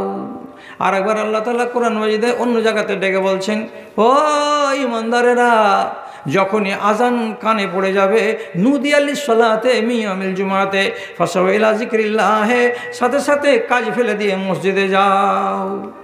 তাহলে আল্লাহ তাআলা ৭৯ বার ৭৯টা কথা আপনাকে বললেন, তিনি আমার রব। এবার আপনি বলুন কতটি ছেড়েছেন? আল্লাহ তাআলার ডাকে আপনি সাড়া দিয়েছেন ঠিকঠাক করে? যে আল্লাহ আপনাকে ফ্রিতে দিয়েছেন হাওয়া, ফ্রিতে হাওয়া, হাওয়ার দাম লাগে? লাগে না। ফ্রিতে দিয়েছেন সূর্যের তাপ, এই মিটারের রিডিং নিতে আসে কেউ? আসে না। আপনাকে আল্লাহ তাআলা ফ্রিতে দিয়েছেন রোদ, রোদ যে আপনি পাচ্ছেন, হাওয়া যে আপনি পাচ্ছেন, জমিনে যে আপনি চলছেন, আর পানি যে আপনাকে আল্লাহ তাআলা দিচ্ছে, এগুলোর দিকে একটা হিসাব করেন। একটা এত বড় ট্যাঙ্কি দিয়ে আসছে, 20টা টাকা দাও মুলি সাহেব, দেয় না বড় ট্যাঙ্কিগুলো? 20 টাকা। একদিনই 8টা-10টা লোকের যদি পরিবার হয় তো পার, প্রতিদিন 20 টাকা। আল্লাহ তাআলা জীবনে বলেছেন যে আমাকে পানির দাম দাও? বলেন না।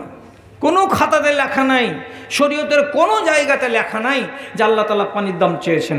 তবে আল্লাহ তাআলা এই কথাটা বলছেন যে আমার নিয়ামতকে ভোগ করার পরে আমাকে স্মরণ করিও।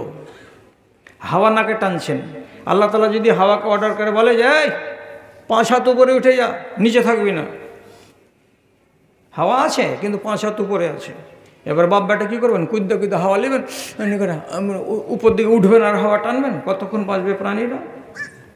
আল্লাহ তো এমন করে না। যদি রোদ না দেয় আল্লাহ রাব্বুল আলামিন, যে রোদ উঠবে না, তাহলে কি হবে? পৃথিবীতে একটা গাছে মুকুল ফুটবে না, পৃথিবীর একটা পাখিতে ডিম দেবে না, কোন পৃথিবীর কোনো একটা মহিলার পেটে বাচ্চা জন্মাবে না। যদি সূর্যের তাপ না আসে রব্বুল আলামিনের, তাহলে সারাটা দুনিয়া বরবাদ হয়ে যাবে, বেকার হয়ে যাবে। মানেন কিনা কথা? তাহলে এতগুলো জিনিস দিয়ে আল্লাহ তাআলা আপনাকে ডাকছেন, ও বান্দা এটা করো। আপনি এগিয়ে এসছেন কি? আমাদের তুমি সব কিছু দিয়ে নিজে কি পেয়েছো প্রভু আমার? কয়টি মানুষ শিরনত করে তোমাকে বুঝায় হক তোমার, বাঁচিবার তরে রিজিক দিয়েছ, আমরা পেটে খাই, কি মধুর আলো বাতাসে দানিলে লাগে আমাদের গায়ে, লাগে আমাদের গায়ে। চিরদিন তুমি দিতেই থাকিলে, মূল্য কোনো দিন নিলে না তার। আমাদের তুমি সব কিছু দিয়ে নিজে কি পেয়েছ প্রভু আমার? কয়টি মানুষ শিরনত করে তোমাকে বুঝায় হক তোমার, যাহাদের তুমি জন্ম দানিলে শ্রেষ্ঠ জীবের কুলে, বিনিময়ে কিছু নিবে উপাসনা। কোরআনে ঘোষণা দিলে, তুমি কোরআনে ঘোষণা দিলে, হারামের তারা পসরা সাজিয়ে গরম করেছে পাপ বাজার। আমাদের তুমি সব কিছু দিয়ে নিজে কি পেয়েছো প্রভু আমার? কয়টি মানুষ শিরনত করে তোমাকে বুঝায় হক তোমার। ৭৯ বার আল্লাহ ডাকলেন, হিসাব করে দেখেন। মদ খেও না, মদ ছাড়া মুসলমান নেই, নিশা ছাড়া মুসলমান নেই। কত বুঝতে পারলেন তো? নিশা ছাড়া নেই। যদি আপনি বিশ্বাস না করেন, তাহলে এই গ্রামের 15টা ছেলে সকালবেলায় আমাকে দেন, এখানে এনে দেন, আমার সামনে এনে দেন। ওই ছেলেটিকে আমি আমার পকেটের টাকা দিয়ে চা খাওয়াবো, খাস্তা খাওয়াবো, আর ছেলেটিকে আদর করব, দোয়া দিয়ে দিব, শর্ত হলো এই, ওই ছেলেটি তিরাঙ্গা খায় না, গুটকা খায় না। দিতে পারবেন? 10টা ছেলে এই গাঁয়ের, আল্লাহর কসম পাওয়া যাবে না।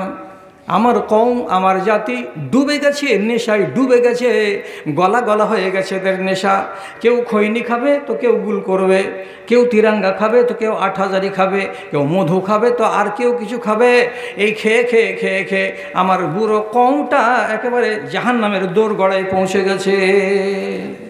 তবে এখানে একটা কথা বলে দিই, একটা কথা খালি বলেই দিই, যেই নেশা পান করতে গেলে আপনার মগজ টলমলিয়ে যাবে, যে নেশা পান করলে মগজের ভারসাম্য ঠিক থাকবে না, মাকে যা কবে যা মা হয় ভাত দাও, বাড়িওয়ালিকে যা কবে খালাকে ভাত দেবে খালা, তো মগজ ঠিক আছে কি? ঠিক নেই। নিজের বাপকে যায় যদি সালাম দেয় আসসালামু আলাইকুম, তাহলে ভালো হয়েছে। এটা কে করে? যার মগজ টলে যায় সে এটা কাজ করে। মগজ কি সে টলে? বিড়িতে টলে কি? না। 64 দিয়ে পান খেলে টলবে কি? না। গুল করলে টলবে কি? না। সিগারেট খেলে টলবে কি? না। এগুলো হারাম, এগুলো হারাম। কিন্তু যেটা আসল হারাম সেটা হলো মদ গিলাসে ঢেলে পান করা। আর এটাতে নবীজি লিখে আসল কথা বলছেন নাকি, মান শারিবাল খামরা ওয়া সাকেরা, যে ব্যক্তি মদ পান করলো আর তাতে সে নেশাগ্রস্ত হয়ে গেল, তো ওই ব্যক্তিটার 40 দিনের নামাজ কবুল হবে না। 40 দিনের নামাজ কবুল হবে না। এখন দেশে বাংলা পড়া মাওলানার সংখ্যা অনেক, কোরআন হাদিস পড়া মাওলানা এদের ধাকের কাছে টিকে না, এত হম্বিতম্বি। গত পরশুদিন 3 দিন আগে মুর্শিদাবাদের এক মাওলানা একদম বলছে কি যে বেড়ি খেতে গেলে আর সিগারেট পান করতে, জর্দাখড়ি করতে গেলে, গুল খৈনি করতে গেলে 40 দিন তার নামাজ কবুল হবে না। মহা বেকুফ কোথাকার, কাহা কা ইট্টা কাহা কা রোড়া, মনভটিয়া জোড়া জোড়া, মারলাম হাঁটুতে ফাটিয়ে দিলাম মাথা। বোকার মতো কথা, যে হাদিস জানে না সেগুলো নিয়ে আলোচনা করতে যাওয়া। শিখে রাখেন এগুলো হারাম, কিন্তু আপনার ইবাদত কবুল হবে না 40 দিনের। কিসে? এমন নেশা পান করাতে যেই নেশাতে আপনার ভারসাম্য হারিয়ে যাবে। এবার আপনি বলেন, আল্লাহ 79 বার ডাকলেন, দেশ থেকে মদ উঠেছে? উঠেনি? তাহলে কী বারে দিন উঠবে? ফজরের টাইমে নমাজে আজান পড়ছে, কোটি টাকা দামের মসজিদ, কতটি লোক মসজিদে হয় এই গ্রামে? এই গ্রামের মুসল্লিরা আপনারা বলুন, 50টা হয় ফজরের জামাতে? বেশি হয় আলহামদুলিল্লাহ, 100টা হয়। জোয়ানগুলা থাকে 2-10টা। কোনটি থাকে বেশি? যারা ওয়েটিং লিস্টে আছে কবরে যাওয়ার। খালি কনফার্ম হতে দেরি আছে, 3-4 দিনের ভেতরে কনফার্ম হয়ে যাবে, ফাটাফাট চলে যাবে একবারে কবরের দিকে। এই ওয়েটিং লিস্টের লোকটি মসজিদে আছে কেন? যে দুনিয়াদারি ওর শেষ, এখন আখেরাতের গোড়াতে আছে। আর যারা বলবে যে এই তো এখন বডিতে এখন কি আছে, বল আছে, এই স্টিল বডি, এখন গুজরাট যাব আর দিল্লি বোম্বাই যাব আর টাকা কামাবো, এখন ফের নামাজ কিসের? ওকে দেখবেন ঘরের ভেতরে শুয়ে আছে। একে আল্লাহ পাকের নবী হাদিসের ভাষাতে বলেছেন জিফাতুন বিল্লাইল ওয়া হিমারুন বিন নাহার। যারা এশারের নামাজ পড়েনি, পা হাত ধোয়নি, বিনা পা হাত ধোয়াতে বিনা নামাজ পড়াতে শুয়ে গেছে, আর ফজরের বেলাও জাগতে পারলো না, সকাল 7টাতে জাগলো, একে নবীজি বলছেন এগুলো হলো মরা কুকুর। আপনি আমার ঘাটা ঘেরবেন নাকি? তুই কেন এই ভাষাটা বলছিস? আরে তা আমার বাপের জমিদারিতে আছে কি? শিয়ালের বিলে আমার বাপের 12 বিঘে জমি আছে, তো ওখান থেকে কেটে এনেছি আমি। এটা তো নবীজি হাদিসে বলছেন জিফাতুন বিল্লাইল ওয়া হিমারুন বিন নাহার। এ মানুষগুলো হচ্ছে কি মরা কুকুর, সব শুয়ে আছে মরা কুকুরের মতো। যেন মরা কুকুরকে ড্রেনের পাশে ফেলে দিয়ে আসবেন বুধবার, শুক্রবারের বার 3 দিন পরে যদি দেখবেন তো ওই যে ট্যাং ছাড়া ছিল তো ট্যাং ছাড়াই আছে, আর বদলি নাই। তাহলে আপনি এবার বলুন যে আল্লাহ রাব্বুল আলামিনের এতবার করে ডাক দেওয়াকে আমি আজ পর্যন্ত স্বীকৃতি দিতে পারিনি, তাহলে আমি মুসলমান না মুমিন? এবার আপনাকে নিজেকে নিতে হবে কলম দিয়ে। রাসূলুল্লাহ ডাকছেন আপনাদেরকে, এক গাদা ডাক দিয়েছেন আল্লাহ পাকের রাসূল হাদিসের ভেতরে। আপনাকে একটা একটা করে খালি শোনাবো কি, 1-2-4টা আপনাকে উদাহরণস্বরূপ বলছি। নবীজি বলছেন গণকদারের কাছে যাইও না, তকদির পড়ে দিও না, কেউ তকদির পড়ে দিতে পারবে না। গণকদারের কাছে গিয়ে আংটিটাকে হাতে ভরে নিয়ে বলবে কি, এই আংটি যদি ব্যবহার করো তো ধাতু পড়া বন্ধ হয়ে যাবে, এই আংটি যদি পরো তো তাহলে তোমার ফাঁড়া কেটে যাবে, এমন কথা বলে দিয়ে যদি তোমাকে আংটি দেয়, আল্লাহর কসম যে ব্যক্তি কোনো গণকদারের কাছে যাবে সে ব্যক্তি নিজের ইমানটাকে বিক্রি করে দিয়ে আসবে। আর গণকদারের দেওয়া আংটি যদি হাতে পড়ো, ফাঁকাত আশরাকা, মানুষটা শিরিক করেছে, আর শিরিকের উপরে খাড়ো আছে, শিরিক করেই চলেছে। কাজে এমন কাজ কেউ করো না। অথচ কত মুসলমানের হাতে দেখতে পাবেন রাশির আংটি লাগানো আছে। আচ্ছা, রসুল কি মানা করেননি? আমার দিকে তাকান, গরু বাছুরের গলায় তোমরা টুনটুনি ঝুলাবে না, নিষেধ আছে। গরু বাছুরের পাশা দিকে কলকি পুড়িয়ে দাগ লাগাবে না, এটা করতে মানা আছে। নবীজি বলছেন পরনার দিকে এমনি করে করে তাকাবে না, এটা নিষেধ করা আছে।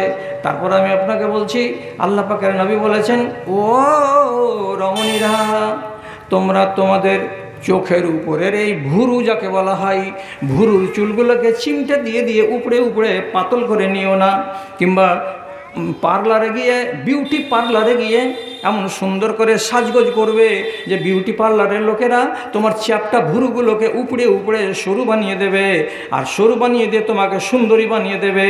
এমন কাজ করতে যেও না। তারপরে নবীজি বলছেন পর চুলা লাগিয়ে তোমার চুলগুলোকে বড় করতে যেও না। রাসূলুল্লাহ বলছেন লাআনাল্লাহুল ওয়াসিলাতা ওয়াল মুস্তাওসিলাতা ওয়াল ওয়াশিমাতা ওয়াল মুস্তাওশিমাতা ওয়াল মুতাফাল্লিজাত। যে নারীরা করে কি, মিস্ত্রির কাছে যায় আর যাওয়ার পরে দাঁতগুলোকে চোখা চোখা করে নেয় যাতে দেখতে ভালো লাগে। যেই মেয়ে ছেলেরা ভুরুগুলোকে উপড়ে পাতলা করে নেয় তাদের উপরে আল্লাহ রাব্বুল আলামিনের লানত হয়।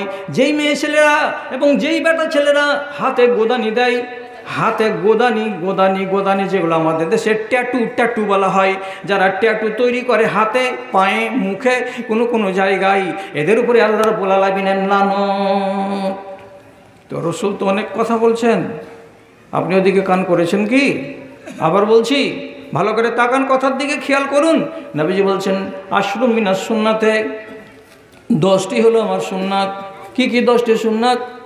গলায় পানি দাও দিয়ে গার্গিল করো, কখন তো অজুর টাইমে। নাকে পানি দাও দিয়ে নাকটাকে ঝেড়ে দাও, কখন তো অজু করার টাইমে, এটা আমার সুন্নাত। নবীজি বলছেন তাকলিমুল আজফারে, নখ যদি বড় হয়ে যায় নখকে কেটে দাও। নাকফুল এবেতে, বগলের চুলগুলোকে যদি হাতে ধরতে পারো তো ধরে ছিঁড়ে ছিঁড়ে ফেলে দাও। তারপরে নবীজি বলছেন কাশু সারেবে, মুজগুলো কেঁচি দিয়ে ছোট করে দাও। তারপরে নবীজি বলছেন ইফাউল লেহিয়াতে, যদি চেহারায় দাড়ি বেরিয়ে থাকে তো দাড়িগুলোকে ছেড়ে দাও, বড় হতে দাও। তারপরে নবীজি বলছেন হালাকুল আনাতে, যৌনাঙ্গে চুল বের হবে, নাভির নিচে চুলগুলোকে 40 দিনের আগে আগে কেটে সাফ করে দাও। তারপরে নবীজি বলছেন বাড়িতে যদি বেটা ছেলে জন্মে তাহলে অল্প কিছু দিনের মাথায় 5 বছরের হতে হতে তার খাতনাটা করে দাও। এগুলো সবই আমার সুন্নাত, সবই আমার সুন্নাত। নবীজি তো অনেক কথা বলছেন, আল্লাহ বললেন 79 জায়গায়, নবীজি তার চাইতে অনেক বেশি জায়গা বলছেন এটা করো, এটা করিও না, এটা ধরে না, এটা ছাড়ো, এটা ছাড়িও না। অত কথা বলেছেন। আমার দাদারা, অত কথা বলার টাইম নাই। আপনারা নিজেরা বলুন তো, যেটি সুন্নাতের কথা বললাম সে সুন্নাত থেকে আপনি কত দূর মেনেছেন? আল্লাহর কসম লাগে, আমাদের জাত ভাইয়ের ভেতরে 6 ছেলের বাপ হয়ে গেছে, দাড়ি রাখতে তার ইচ্ছা করে না। আমাদের ভেতরে অনেক আছে এমন মানুষ, গলায় পানি দিয়ে গার্গিল করে না, নাকে পানি দিয়ে নাক ঝাড়ে না। এর মানেটা কি? সে অজু করতেও যায় না, নামাজ পড়তে যায় না। তাহলে আল্লাহর ভালোবাসা কি দিয়ে পাবেন? তাহলে রসুলের ভালোবাসা কি দিয়ে পাবেন? ভালোবাসা নেই তো আমরা কি না খেয়ে মরে গেছি? না খেয়ে মরিনি তো কেন বেঁচে আছি? আল্লাহ তাআলা বলছেন কাফেরকেও দানা দিব, মুমিনকেও দানা দিব, মুসলমানকেও দানা দিব, কাউকে না খাইয়ে মারব না। কিন্তু জেনে রাখো কাফেরদের জন্য দুনিয়াটাকে জান্নাত বানিয়েছি আর মুমিনদের জন্য দুনিয়াটাকে জেলখানা বানিয়েছি। আর মানেটা কি? তো নবীজি বলছেন জেলখানাতে যেমন সবগুলো সুবিধা পাওয়া যায় না, কষ্ট করতে হয়, ওই রকম মুসলমান রে তোরা দুনিয়াতে কিছুটা কষ্ট করতে হবে। কেমন কষ্ট জি আল্লাহ? আল্লাহ তাআলা নবী বলছেন চোখে টাটি লাগাতে হবে, মুখে টাটি লাগাতে হবে, কানে টাটি লাগাতে হবে। এর মানে কি? যেটা ইচ্ছা সেটাই কানে তুলিও না, যেটা ইচ্ছা সেটা চোখ দিয়ে দেখিও না, আর যেটা ইচ্ছা মনে লাগবে সেটাই মুখে ভরিও না। এটা হলো মোমেনিনদের জন্য জেলখানা, কিন্তু কাফেরদের জন্য তো এই লাইন নেই।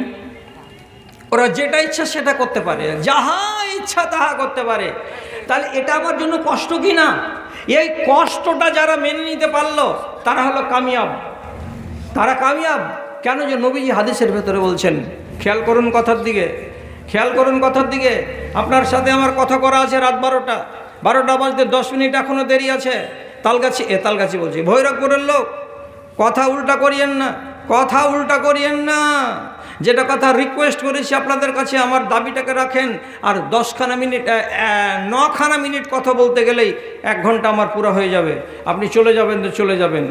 আর এইটুকু কথা দিচ্ছি আপনাকে যে যদি আমার শেষ হওয়া পর্যন্ত, অর্থাৎ 12:30 পর্যন্ত আর 11টা মিনিট, 9টা মিনিট আপনি দাঁড়ান, তো শেষখানে আমি আপনাদের সবার জন্য আপনাদেরকে সাথে নিয়ে বাপ মা দাদু নানি সবারই নামে একটু ছোট করে দোয়া করব।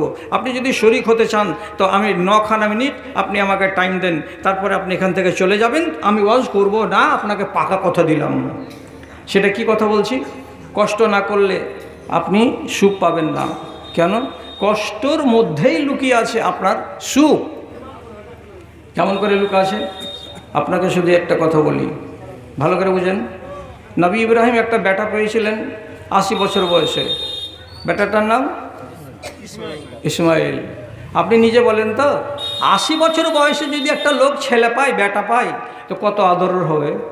আল্লাহ, স্বামী স্ত্রীর তাইতে গেছে ছেলের লেগো, শেষে যদি ছেলেটা পাওয়া গেল, তো 1 মাসের কচি বাচ্চা আর স্ত্রীকে আল্লাহ রাব্বুল আলামিন ইব্রাহিম নবীকে বলছেন, ইব্রাহিম তোমার বাড়ি হচ্ছে প্যালেস্টাইন, ওই ইসরায়েল দেশের কাছে আছে প্যালেস্টাইন, ওখানে তোমার স্ত্রীকে তুমি কাবার কাছে রেখে এসো, বাড়িতে রাখা চলবে না। নবী ইব্রাহিম স্ত্রীকে আর বেটাকে সাথে করে নিয়ে চাল ছাতু যা ছিল ব্যাগে করে নিয়ে হাঁটতে লাগলেন। 1 মাসের রাস্তা হেঁটে কাবার পাশে স্ত্রীকে রেখে দিলেন, বাচ্চাকে কোলে করে নিয়ে বিবি বসলো। কোরআনে আল্লাহ তাআলা লিখে রেখেছেন সাফ করে, টাইম নাই বলার। ওখানে প্যালেস্টাইন থেকে মক্কা নগরী কিলোমিটারের অঙ্ক করতে পারছি না, তবে এরোপ্লেনে 3.5 ঘন্টা আসতে টাইম লাগে, আর এরোপ্লেন 1 ঘন্টাতে 800 কিলোমিটার চলে। একটা এরোপ্লেন 800 কিলোমিটার চলে 1 ঘন্টায়, 3.5 ঘন্টা টাইম লাগে জেদ্দা পর্যন্ত আসতে। তাহলে একটা কম আর বেশি আইডিয়া পেয়ে গেলাম। এত দূর রাস্তা হেঁটে চলে আসলেন এরা 3 জন লোক, স্ত্রীকে আর বাচ্চাকে রেখে দিয়ে নবী ইব্রাহিম আবার উত্তর দিকে রাস্তা ধরলেন এমনি করে। এইখান থেকে 50 মিটার দূর হেঁটে চলে গেছেন। তো স্ত্রী মনে মনে বলছে, আল্লাহ এখানে মানুষ নেই, জন নেই, ঘর নেই, বাড়ি নেই, কেউ নেই, ছাউনি পর্যন্ত নাই, এমন একটা নির্জন জায়গাতে একটা খাঁ করছে ছোট্ট 4 কোণা ঘর। এ ঘরখানের কাছে মাঝে মাঝে একটা করে লোক আসছে, চারিদিকে 7 চক্কর কেটে নিয়ে তপ করে বাড়ি চলে যাচ্ছে, কেউ তো এখানে টেকে না। তো এমন জায়গায় আমার স্বামী আমার কোলের বাচ্চাকে রেখে দিয়ে এদিকে কেন হাঁটতে লাগলেন? ভয় হচ্ছে বেটি ছিল তো, তখন জানবার জন্য এমনি করে স্বামীকে ডাকছে। কী করে ডাকছে? বুখারীর হাদিস বলছি, ইয়া ইব্রাহিম আইনা তাযহাবু, ও ইব্রাহিম স্বামী কোথায় যাচ্ছ? নবী ইব্রাহিম ঘুরে তাকালেন, জবাব দিলেন না, ফের হাঁটতে লাগলেন। আবার 25 মিটার হাঁটা হয়ে গেল। স্ত্রী দেখছে এখান থেকে যে হেঁটে তো চলেই যাচ্ছে, কথা তো বলে না। আর একবার বলে দেখি, আমরা এই বাচ্চাকে কোলে করে আমি কী করবো? এখানে ঘর নেই, বাড়ি নেই, জনবস্তি নেই, কিছু নেই। আবার আওয়াজ দিচ্ছে, ইয়া ইব্রাহিম আইনা তাযহাবু, ইব্রাহিম তুমি কোথায় যাচ্ছ? নবী ইব্রাহিম ঘুরে তাকালেন, কোনো জবাব দিলেন না। বারে এবারে আরও খানিক চলে গেলেন। মেয়ে লোক মানুষ, ধৈর্য ধরতে পারে না। আল্লাহ একাই এখানে করে আমি পড়ে থেকে গেল, স্বামী চলে যাচ্ছে, 0.5 কিলোমিটার চলে গেল, কিছু বলছে না। তো এইবার তখন হাজেরা বলছে, অন্য প্রশ্ন করি। কি প্রশ্ন? এবার 3 নম্বর প্রশ্ন করছে, ইয়া ইব্রাহিম আমারাকাল্লাহু বিহাযা, ও নবী ইব্রাহিম তোমাকে কি তোমার আল্লাহ এই রকম করে আমাকে আর আমার কোলের বাচ্চাকে নির্জন জায়গাতে ফেলে চলে যেতে বলেছে নাকি? যদি তোমার আল্লাহ বলে থাকে তাই বলো, আর অন্য কোনো কারণ থাকে তো তাই বলো। তখন ইব্রাহিম আওয়াজ দিয়ে বলছেন, না, হ্যাঁ বিবি, আমাকে আমার আল্লাহ বলেছেন তোমাকে এইভাবে রেখে দিয়ে চলে যেতে। আল্লাহু আকবার। আপনি নিজে বলেন আপনি একটা আদরের বাচ্চা, 1 মাস বয়স হয়েছে, বাচ্চাটাকে ফেলে দিয়ে বাপ যে বাড়ি চলে যাবে, তো কত মনটা বলবে যে আল্লাহ রে, ছেলেটাকে চুমা খেতাম, তো ছেলেটা নাই। একটা নিজের স্ত্রী যার সঙ্গে এত সুখ সম্পর্ক, ওই মহিলা যদি কাছে না থাকে তো মনটাতে কত ব্যথা লাগে। এইগুলো যে করতে গেলেন তো আপনি নিজে বলুন তো, নবী ইব্রাহিমের মনটাতে কত ব্যথা হয়েছিল। কেন ব্যথা কবুল করলেন? কেন এত কষ্ট করলেন জানের উপরে? একটাই কথা, আল্লাহর আদেশ, আল্লাহর হুকুম। উনি যেটা বলেছেন সেটা করব, তাহলে উনি আমাকে রিজিক দেবেন, উনি আমাকে হাওয়া দেবেন, উনি আমাকে পানি দেবেন, উনি আমাকে ঈমান দেবেন। আর উনার কথা মেনে যদি কবরে যায় তো আমার আখিরাত কল্যাণকর হবে। আর উনার কথা যদি না মানি তাহলে আমি ধ্বংস হয়ে যাব। এ কথাটা নবী ইব্রাহিম জানের উপরে কষ্ট করে নিলেন, আর কষ্টটাকে মেনে নিলেন কে? তো বিবিও। লাভটা কি হলো? কি লাভটা হলো? কষ্টকে মেনে নেওয়ার কারণে আজ পর্যন্ত, এখন পর্যন্ত 1450 বছর থেকে বেশি হয়ে গেল, দুনিয়াতে চলতেই আছে সিলসিলা। কি? ইসমাইলের পায়ের তলা থেকে জমজম ফুটলো, পানি ছিল না, পানি বেরিয়ে গেল। পার গুল্লার এড়িতে কোনো দিন পানি বের হয় খাল থেকে? আল্লাহর হুকুম। এবার আপনি শিখে নিলেন। আর সাফা মারওয়া 7 বার দৌড়ালো, পানি পানি পানি পানি পানি পানি। কে দৌড়ালো? হাজেরা। আজ হজ করতে যাবেন তো 7 বার দৌড়াতে হবে সাফা মারওয়া। কার স্মৃতি? হাজেরা। আপনি ওইখান থেকে একটু দূরে চলে যাবেন মিনার মাঠে যেতে গিয়ে নবী ইব্রাহিম ছেলেকে কুরবানি করতে গেছিলেন, শয়তান বিভ্রান্তি করেছিল। তার জন্য আল্লাহ তাআলা শয়তানকে পাথর মারার কথা বলেছেন। 3টা বুতকে 7টা করে 3 সাথে 21টা পাথর মারতে হয়। কার স্মৃতি? নবী ইব্রাহিমের। তাহলে ইব্রাহিম নবী কষ্ট করেছেন। তো আজ পর্যন্ত ভারতবর্ষের কোন কথা, সারা পৃথিবীর যত হাজি আছে সবাই জানে। 7 চক্কর দিলাম, এই স্মৃতিটা কার? তো হাজেরার। কার বাড়িওয়ালি? তো নবী ইব্রাহিমের বাড়িওয়ালি। এই যে জমজম পান করলাম, ইন্দারাটা কোথায় ফুটেছিল? তো ইসমাইলের পায়ের গুল্লাতে ফুটেছিল। তাহলে স্মৃতিটা কার সঙ্গে জড়িয়ে? তো ইসমাইলের সঙ্গে জড়িয়ে। মিনার মাঠে যে পাথর মারছি কার সঙ্গে জড়িয়ে? তো ইব্রাহিম নবীর সঙ্গে জড়িয়ে। এই যে কষ্ট করে দিলেন, আল্লাহকে রাজি করলেন, তো তারা আজ দুনিয়াতে অমর হয়ে বেঁচে আছেন। ওরে সুবহানাল্লাহ। একটু কষ্ট করবেন না? ফজরের টাইমে 8টা তো কষ্ট হবে, এ কষ্টটা করেন। কেন? নবীজি বলছেন, হুফাতিল জান্নাতু বিল মাকারিহি ওয়াশ শাওকাতে, আল্লাহর জান্নাতকে ঘেরা আছে কাঁটা তার দিয়ে, এবং আল্লাহর জাহান্নামকে ঘেরা আছে কলমির লতা দিয়ে। কলমির লতা মানে কি? মন যেটা চায় সেটাই করো, তাহলে জাহান্নামে যাবে। আর কষ্ট যেটা আছে, কষ্টের কাজ যদি করো তো জান্নাতে যাবে। জান্নাতকে ঘেরা আছে কাঁটা দিয়ে, আর জাহান্নামকে ঘেরা আছে কলমি লতা দিয়ে। কানে ইয়ারফোন লাগিয়ে সারাদিন গান শুনো, জাহান্নামে যাওয়া সহজ হয়ে যাবে। আপনি নামাজ পড়বেন না, নামাজ ছেড়ে দিয়ে বেহায়ায় ঘুরে বেড়াবেন, মন চাইছে ঘুরে বেড়াবেন, চ্যাটিং করবেন, মোবাইল চালাবেন, তাহলে পরে সহজে জাহান্নামে যাওয়া যাবে। আর ফজরের টাইমে যদি কনকনে শীতের দিনে বদনাতে পানি নিয়ে ওযু করে তো জানটাতে কষ্ট হয়। এই কষ্ট দিয়ে আল্লাহর জান্নাতকে ঘেরা আছে। এই কষ্ট করতে গেলে কাটা থাকবে না। আপনাকে 20 মনে 1 মন যাকাত দিতে বলা হয়েছে, ওষুধ দিতে বলা হয়েছে। এটা দিতে বড্ড জানটাতে কচকচ করে কাটে।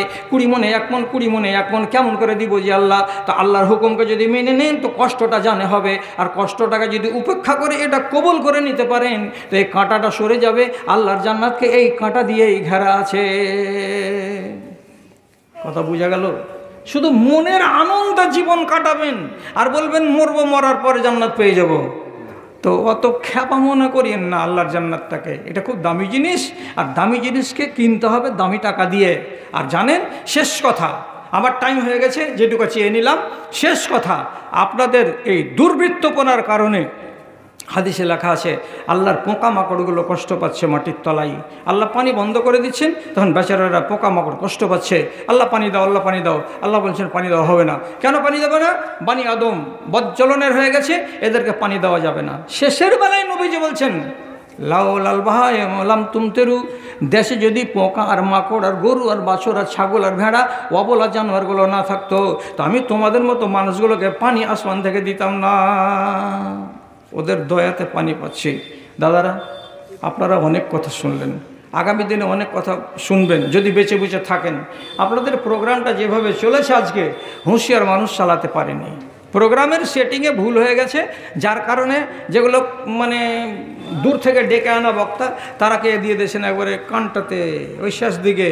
আর আগেকার সময়গুলো কিছু কিছু আপনাদের বরবাদ হয়ে গেছে। আমি এবার আপনাদের সামনে একটা কথা বলছি, কথাটার দিকে আমার তাকান। আমি খুব লম্বা চওড়া হাত দিচ্ছি না, কথাটাকে ভালো করে শুনুন। আপনি আমার হাতে শুধু 20টা টাকা দেন নাইনিতাল জন্য, আর যার কাছে আছে 100 দেন, 50 দেন, আপনার কাছে আমি নিব। আমার কাছে আসেন, এসে আমার হাতে দেন। 1 2 নম্বর কথা, ঈমান কার